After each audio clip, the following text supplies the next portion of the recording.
जब दुनिया के सबसे बड़े हीरो हार मान चुके थे, जब साइंस और मैजिक दोनों ने घुटने टेक दिए थे, तब एक नाम था जो अंधेरे में चमक रहा था। वो नाम था विक्टर वॉन डूम का, यानी डॉक्टर डूम का। वो ना तो सिर्फ साइंटिस्ट है, ना ही कोई साधारण सोर्सरर। वो है एक राजा, एक भगवान और एक कयामत, जिसे ना तो डिफीट किया जा सकता है और ना ही समझा जा सकता है। Hey super friends, welcome to our channel the super hero universe where legends rise. आज की कहानी उस शख्स की है जिसने मार्वल यूनिवर्स को कई बार अपने मुट्ठी में जकड़ा है। आज की कहानी है डॉक्टर डूम की, यानी विक्टर वॉन डूम की। Now tied your capes and let's assemble. Victor von Doom का जन्म हुआ था ईस्टर्न यूरोप के एक फिक्शनल कंट्री लैटवेरिया में। वो रोमानी जनजाति से था, जो कि एक घुमंतू ट्राइब थी जो समाज के हाशिए पर रहती थी। उसके पिता वर्नर वॉन डूम एक हीलर थे और उसकी माँ सिंथिया वॉन डूम एक सोर्सरर्स थी जो डार्क मैजिक की सीकर थी। लेकिन सिंथिया ने एक गलत डील कर ली मैफिस्टो के साथ। जी हाँ, वही मैफिस्टो, वही पावरफुल डीमन जो मार्वल के सबसे खतरनाक एंटिटीज में से एक है। सिंथिया की आत्मा मैफिस्टो की कैद में चली गई और ये घटना यंग विक्टर की जिंदगी को हमेशा के लिए बदल गई। विक्टर बचपन से ही एक जीनियस था। साइंस और मैजिक दोनों में उसकी बहुत रुचि थी। उसका सिर्फ एक मकसद था, अपनी माँ की आत्मा को मैफिस्टो की कैद से छुड़ाना। जल्दी उसकी प्रतिभा ने उसे न्यूयॉर्क के एक prestigious institution Empire State University तक पहुंचा दिया। वहीं उसकी मुलाकात हुई एक ब्रिलियंट स्टूडेंट से, और वो था रीड रिचर्ड्स, जो बाद में बना मार्वल का मिस्टर फैंटास्टिक। लेकिन डूम का एरोगेंस उसकी डाउनफॉल बन गया। एक दिन विक्टर ने एक ऐसी मशीन बनाई जो डायमेंशन के आर पार झांक सकती थी। उसने ये मशीन बनाई थी मैफिस्टो तक पहुंचने के लिए, अपनी माँ को मैफिस्टो की कैद से बचाने के लिए। लेकिन कैलकुलेशन में उससे एक छोटी सी गलती हो गई और वो मशीन फट गई। उस एक्सीडेंट से डूम के चेहरे पर भयानक जख्म हुए और विक्टर को यूनिवर्सिटी से निकाल दिया गया। विक्टर तब तिब्बत गया, जहाँ उसने एक ग्रुप ऑफ मॉन्क्स को ढूंढा। वहीं उसने अपने आइकॉनिक आर्मर को बनाया, एक ऐसा आर्मर जिसका मास्क लोहे का है, और ये सूट बना उसके गुस्से, दर्द और ईगो का प्रतीक। मास्क को गर्म करके उसके चेहरे पर लगाया गया और उसी पल जन्म हुआ डॉक्टर डूम का। अब वो सिर्फ एक साइंटिस्ट नहीं था, अब वो था एक सॉर्सरर, एक रूलर और एक God in the making. Doctor Doom वापस लौटा अपनी मातृभूमि लैटवेरिया में। उसने वहाँ की करप्ट गवर्नमेंट को हटाकर खुद को बना दिया किंग ऑफ लैटवेरिया। अब उसके पास था एक पूरा देश, एक आर्मी और अनलिमिटेड रिसोर्सेज। लैटवेरिया में लोग उसे भगवान की तरह पूछते थे और बाहर की दुनिया उसे एक टायरेंट मानती थी। रीड से उसकी राइवलरी मार्वल यूनिवर्स की सबसे पुरानी और इंटेंस राइवलरीज में से एक है। डूम हमेशा मानता है कि गलती उसकी नहीं थी, गलती रीड की थी। उनकी लड़ाई सिर्फ टेक्नोलॉजी की नहीं होती, वो होती है ईगो की, सुपीरियरिटी की और आइडियोलॉजी की। डॉक्टर डूम ने कई बार दुनिया पर कब्जा किया है, यहाँ तक कि बैटल वर्ल्ड में वो बना गॉड एम्परर डूम, जिसको हमने देखा था सीक्रेट वॉर कॉमिक्स में, जो कि पब्लिश की गई थी 2015 में। और उसने गॉड बन के पूरे मल्टीवर्स को अपनी मुट्ठी में ले लिया था, ऐसा हमको इस कॉमिक्स में दिखाया गया। डॉक्टर डूम सिर्फ एक सुपर विलन नहीं है, वो एक मास्टर है साइंस का और साथ में सॉर्सरी का। उसका आर्मर उसे देता है सुपर स्ट्रेंथ, लाइट और एनर्जी प्रोजेक्शन। डूम ने टाइम मशीन बनाई है, उसने अल्टरनेट रियलिटीज को कंट्रोल किया है। वो ट्रेन है ब्लैक मैजिक में और कई बार डॉक्टर स्ट्रेंज को भी उसने चैलेंज किया है। क्या आपको पता है, एक बार डॉक्टर डूम ने ओडिन की ताकत चुराने की कोशिश की थी। जी हाँ, वही ओडिन जो थोर के फादर है। और एक बार तो उसने बियॉन्डर जैसी कॉस्मिक एंटिटी को भी कंट्रोल कर लिया था। डॉक्टर डूम को अब तक कई बार मूवीज में दिखाया गया है, जैसे कि फैंटास्टिक फोर जो कि रिलीज हुई थी 2005 में। उसमें जूलियन मैकमोहन ने डॉक्टर डूम का रोल निभाया था। उसके बाद फैंटास्टिक फोर का रीबूट जो कि 2015 में आया था, उसमें टोबी कैबेल ने डॉक्टर डूम का किरदार निभाया। लेकिन फैंस अब इंतजार कर रहे हैं परफेक्ट कॉमिक एक्यूरेट डूम का। और अब एमसीयू में जल्दी आने वाली है फैंटास्टिक फोर का नया वर्जन, यानी फैंटास्टिक फोर फर्स्ट स्टेप, जो कि रिलीज होने वाली है जुलाई 2025 में। फैंस को उम्मीद है कि डॉक्टर डूम की एंट्री इपिक होगी और शायद वो बनेगा एमसीयू का next big bad villain. Doctor Doom सिर्फ विलन नहीं है, वो एक वार्निंग है कि अगर इंटेलिजेंस के साथ ह्यूमैनिटी ना हो तो वो शक्ति बन सकती है विनाश का कारण। चलिए अब बात करते हैं, बहुत इंपॉर्टेंट कॉमिक्स थी कुछ इंपॉर्टेंट कॉमिक स्टोरी लाइन की जिसमें हमने डॉक्टर डूम को देखा है। तो डॉक्टर डूम की सबसे पहली बार अपीयरेंस हुई थी फैंटास्टिक फोर इशू 5 में, जहां वो एक मास्क्ड सोर्सरर और जीनियस साइंटिस्ट के रूप में आया था और रीड को उसने बताया कि डूम के पास एक प्लान है और वो प्लान था टाइम ट्रैवल से रिलेटेड। डूम ने फैंटास्टिक फोर को भेजा पास्ट में ब्लैक बियर्ड के समय में, बस अपनी सेल्फिश जरूरतों को पूरा करने के लिए। ये कहानी दिखाती है कि डूम का दिमाग कितना डेंजरस है। वो ना सिर्फ ताकत चाहता है बल्कि कंट्रोल करना चाहता है टाइम को भी। इसके बाद एस्टोनिशिंग टेल्स और सुपर विलन टीम अप जैसी कॉमिक्स में डूम को एक रूथलेस स्ट्रेटेजिस्ट के रूप में दिखाया गया। इन कॉमिक्स में डूम ने अलायंसेस बनाए दूसरे विलन्स के साथ, जैसे कि नेमोर द सबमरीनर। लेकिन डूम के साथ किसी की सच्ची दोस्ती कभी नहीं रही, क्योंकि डूम कभी किसी के साथ सच्ची दोस्ती नहीं करता, वो सिर्फ मैनिपुलेशन करता है। एक आइकॉनिक मोमेंट में डूम ने कहा था, Doom needs no alliance, Doom needs only Doom. अब बात करते हैं सबसे आइकॉनिक डूम मूवमेंट की। क्या आपको पता है बियॉन्डर नाम की एक कॉस्मिक एंटिटी ने मार्वल के हीरोज और विलन्स को एक प्लेनेट पर इकट्ठा कर लिया था और उसको नाम दिया था बैटल वर्ल्ड। इस स्टोरी लाइन को हमें दिखाया गया सीक्रेट वॉर्स कॉमिक्स में, जो कि पब्लिश की गई थी 1984 में। और वहाँ डूम ने कर लिया कुछ ऐसा जो कोई सोच भी नहीं सकता। उसने बियॉन्डर की ही ताकत चुरा ली। डॉक्टर डूम लिटरली एक गॉड बन गया। उसने रियलिटी को कंट्रोल किया, अपनी फेस की स्कार्स को ठीक किया और यहाँ तक कि हीरोज को खत्म करने के कगार पर ला दिया। यहाँ डूम ने सिर्फ एक विलन नहीं बल्कि मार्वल यूनिवर्स की सबसे पावरफुल बीइंग्स में से एक के रूप में जगह बनाई। बुक्स ऑफ डूम, जो कि पब्लिश की गई थी 2005 में, इसमें एक डीप साइकोलॉजिकल डूम को दिखाया गया। इसमें डूम के पास्ट और माइंडसेट को एक्सप्लोर किया गया। ये कॉमिक हमें दिखाती है कि डूम का मकसद हमेशा खुद को भगवान मानना नहीं था। उसका मकसद था अपनी माँ की आत्मा को बचाना, अपनी जनता को सुरक्षित रखना और खुद को कभी पावरलेस ना होने देना। ये स्टोरी हमें दिखाती है कि डूम एक प्योर इविल नहीं है, वो एक ट्रैजिक एंटी हीरो है। डूम वॉर कॉमिक्स, जो कि पब्लिश की गई थी 2010 में, इसमें डॉक्टर डूम ने वो किया जो कोई विलन सोच भी नहीं सकता। उसने हमला कर दिया वकांडा पर, क्योंकि डॉक्टर डूम चाहता था वाइब्रेनियम को, लेकिन सिर्फ हथियार बनाने के लिए नहीं, बल्कि ऐसा वाइब्रेनियम जो अब्सॉर्ब कर सकता है साइकिक एनर्जी, जिससे वो पूरी दुनिया को कंट्रोल कर सकता था। इस कहानी में डूम ने ब्लैक पैंथर, स्टॉर्म, एक्समैन और अवेंजर सभी को एक साथ लड़ने पर मजबूर कर दिया। और यहाँ दिखा डूम का ग्लोबल लेवल थ्रेट। वो सिर्फ न्यूयॉर्क या लैटविया की प्रॉब्लम नहीं था, वो था पूरी दुनिया के लिए खतरा। सिविल वॉर 2 के बाद टोनी स्टार्क जब कोमा में चला गया और उस समय डॉक्टर डूम ने लिया एक शॉकिंग स्टेप्स, वो खुद बन गया आयरन मैन। इन फेमस आयरन मैन कॉमिक्स में डूम जेन्युइनली हीरो बनने की कोशिश करता है, टोनी स्टार्क की लेगेसी को कैरी करने की कोशिश करता है, लेकिन दुनिया एक विलेन को कभी हीरो नहीं मानती।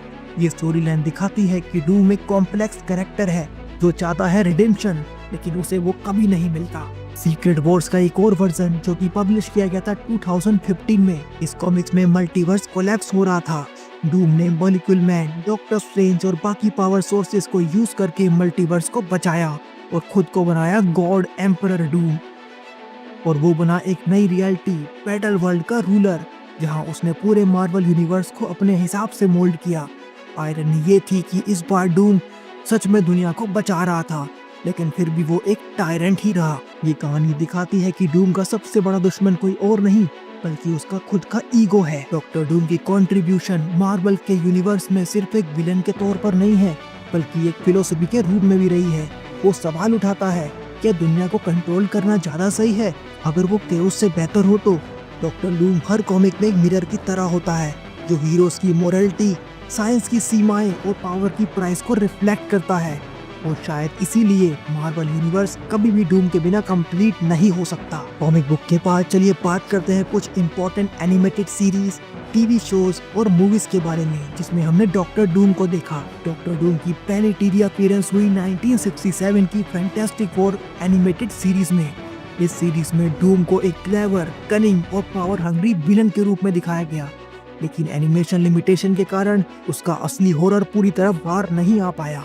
इसी के बाद डूम नजर आया कई आइकॉनिक शोज में, जैसे कि Spiderman and his amazing friends, जो कि रिलीज किया गया 1981 में। यहाँ डूम ने मल्टीवर्स और टाइम ट्रैवल से खेला। इसके अलावा फैंटास्टिक फोर थी एनिमेटेड सीरीज, जो कि रिलीज की गई थी 1994 में। यहाँ डूम का ओरिजिन लैटवेरिया और उसकी राइवलरी विद रीड रिचर्ड्स को काफी डिटेल में दिखाया गया। वो सिर्फ ब्रूट फोर्स नहीं था, वो था एक साइंटिस्ट, टॉर्चरर और डिक्टेटर ऑल इन वन। अब बात करते हैं उस फिल्म की जो कभी रिलीज ही नहीं हुई, 1994 की द फैंटास्टिक फोर, जिसको बनाया था रोजर कॉर्मैन ने।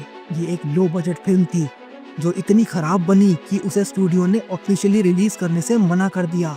डॉक्टर डूम इस फिल्म में दिखाई दिया with cape, armour, green hood और उसके पास सब कुछ था, लेकिन एक्टिंग और इफेक्ट्स इतने वीक थे कि डूम का डर मजाक बन गया।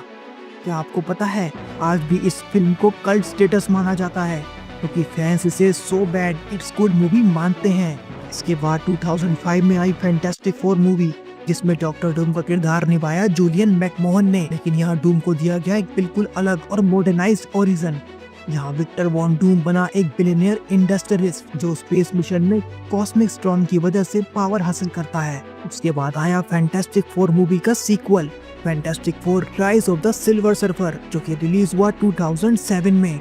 इस सीक्वल में डॉक्टर डूम फिर लौटता है, इस बार गैलेक्टस और सिल्वर सर्फर की स्टोरी लाइन में।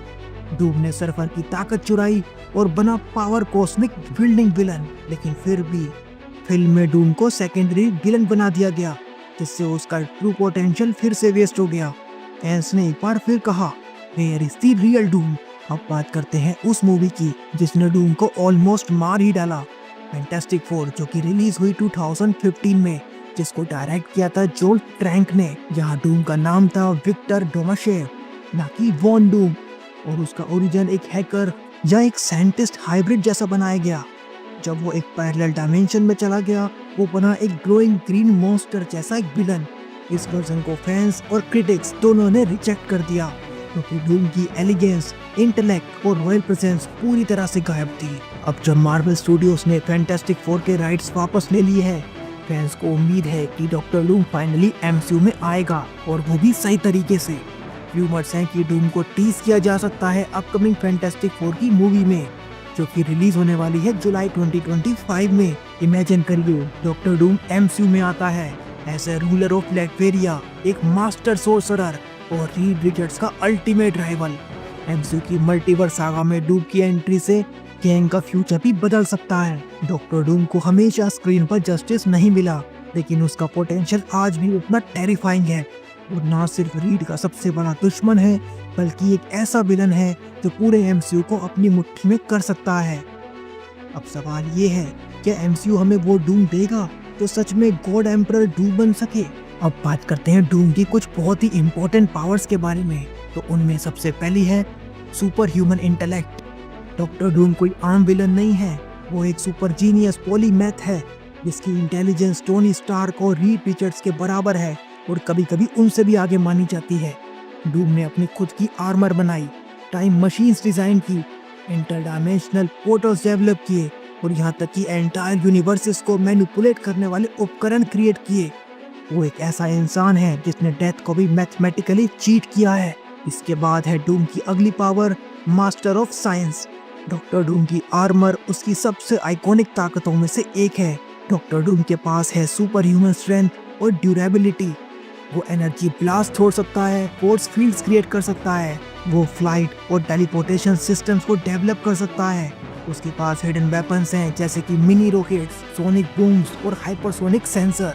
लेकिन डूम की टेक्नोलॉजी यही नहीं रुकती, उसने क्रिएट किए डूम बॉट्स, एआई ड्रोन्स और यहाँ तक कि पूरे कॉस्मिक साइफनिंग मशीन्स। इसके बाद डॉक्टर डूम की अगली पावर है मिस्टिक आर्ट्स। डॉक्टर डूम सिर्फ एक साइंटिस्ट नहीं है, वो एक मास्टर सोर्सरर भी है जिसने खुद को ट्रेन किया है दुनिया के सबसे बड़े मिस्टिक से। डॉक्टर डूम ने मैजिक खुद सीखी तिब्बतन मॉन्क से और बाद में खुद डॉक्टर स्ट्रेंज को चैलेंज किया। वो एस्ट्रल प्रोजेक्शन कर सकता है, इंटरडायमेंशनल डीमंस को समन कर सकता है, टाइम मैनिपुलेशन, सॉइल स्टीलिंग और मैजिक शील्ड्स को वो यूज कर सकता है। मार्वल यूनिवर्स में सिर्फ डॉक्टर डूम ही एक ऐसा विलन है जो आयरन मैन की तरह सोचता है और डॉक्टर स्ट्रेंज की तरह लड़ता है। इसके अलावा जो डूम की अगली पावर है वो है political power. Victor von Doom केवल साइंटिस्ट और सोर्सरर नहीं है, वो एक राजा है, लैटवेरिया का राजा, जो कि है एक फिक्शनल यूरोपियन कंट्री जहां डूम का कानून ही अंतिम है। उसकी डिप्लोमेटिक इम्यूनिटी उसे दुनिया की कई सजाओं से बचाती है। वो अपनी आर्मी और डिफेंस सिस्टम को खुद डिजाइन करता है। और लैटवेरिया की जनता उसे भगवान की तरह मानती है क्योंकि वहाँ पर क्राइम, पॉवर्टी और डिजीज ऑलमोस्ट जीरो है। पावर का यही कॉम्बिनेशन डॉक्टर डूम को ऑलमोस्ट अनस्टॉपेबल बना देता है। इसके अलावा डूम के पास है गॉड लाइक फॉर्म्स। जी हाँ, डॉक्टर डूम ने कई बार पावर्स हासिल की है जो किसी देवता से कम नहीं थी। डूम ने कॉस्मिक बीइंग बियॉन्डर की एनर्जी चुरा ली और बना एक लिटरल गॉड जिसने पूरे मार्वल यूनिवर्स को अपनी मर्जी से मोल्ड करना शुरू कर दिया। गॉड एम्परर डूम, जो कि दिखाया गया सीक्रेट वॉर्स की 2005 वाली कॉमिक बुक में। इस स्टोरी लाइन में डूम ने पूरे मल्टीवर्स को कोलैप्स होते हुए देखा और फिर उस कैओस को कंट्रोल करने के लिए बना गॉड एम्परर डूम, और एक ऐसा रूलर जो एक नई रियलिटी बनाता है बैटल वर्ल्ड के नाम से, जहां वो खुद रूल करता है गॉड्स की तरह। इसके अलावा डूम एक स्ट्रेटेजिक जीनियस है। डॉक्टर डूम का दिमाग एक लिविंग सुपर कंप्यूटर जैसा काम करता है। वो हर बैटल को स्ट्रेटेजी और लॉजिक से देखता है। उसके पास कंटिजेंसी प्लान्स होते हैं, इवन फॉर गैलेक्टस और सेलेस्टियल के लिए भी। डूम कभी बिना प्लान के अटैक नहीं करता। डॉक्टर डूम कोई ऑर्डिनरी विलन नहीं है, वो एक ऐसा कैरेक्टर है जो हर बैटल फील्ड पर, चाहे वो साइंस हो, मैजिक हो, पॉलिटिक्स हो या वॉर हो, हर फ्रंट पर वो खुद को सुप्रीम साबित करता है। मार्वल के हीरोज उससे डरते हैं और गॉड्स उसे अंडर एस्टिमेट करने की गलती कभी नहीं करते, क्योंकि जब डूम बोलता है there is no Victor only Doom, तो ये कोई धमकी नहीं बल्कि हकीकत होती है। तो दोस्तों, हमने देखा डॉक्टर डूम कोई विलन नहीं, वो एक चेतावनी है हर उस हीरो के लिए जो खुद को अनबीटेबल समझता है। उसकी जीनियस टाइम को बेंड कर सकती है, उसकी मैजिक रियलिटी को रीराइट कर सकती है और उसकी इच्छा पूरे मल्टीवर्स को घुटनों पर ला सकती है। क्योंकि जब डूम बोलता है देयर इज ओनली डूम, तो वो सिर्फ डायलॉग नहीं होता, वो होता है मार्वल यूनिवर्स की सच्चाई। अगर आपको ये कहानी पसंद आई हो, अगर आपको ये वीडियो अच्छा लगा हो, तो आप इस वीडियो को जरूर लाइक कीजिए। सुपर हीरो कंटेंट के लिए सब्सक्राइब कीजिए हमारे channel the super hero universe को, और कमेंट में बताइए क्या एमसीयू कभी डूम की असली ताकत को दिखा पाएगा। हम मिलते हैं आपसे अगले किसी वीडियो में, तब तक के लिए stay in the crew, we will get you all DC and MCU. Thank you very much, take care of yourself, thank you.